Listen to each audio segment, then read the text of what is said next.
a zatim iseći ananas. Obožavam ga. Odlično, ostalo je dodati borovnicu i iseći moticu. O da, gotovo. Oho, već ste spremili pice? Hajde da ih pokažemo lutki Jess. Šta će reći? Moram pokvariti Quentinovu picu, kao i on moju. Sipat ću mu tabasco sos. Vidiš šta si uradila? Jao, vreme isteklo. O ne. 2, 1. Spremna sam da probam vaše pice. Dajte mi ih. Odlično.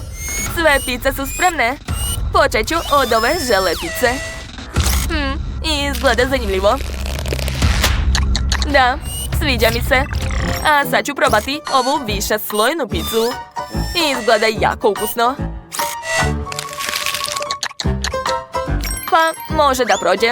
A šta je ovdje? Wow, to je voćna pica. Probat ću. Nije loše. Ostala je samo slatka pica. Probat ću je. O, gori mi svaki detalj unutra. To je previše ljuto. Previše ljuto. Previše ljuto. Quentin je napravio najgoru picu. Eto ti. O ne! Sav sam u farbi. Kakav užas!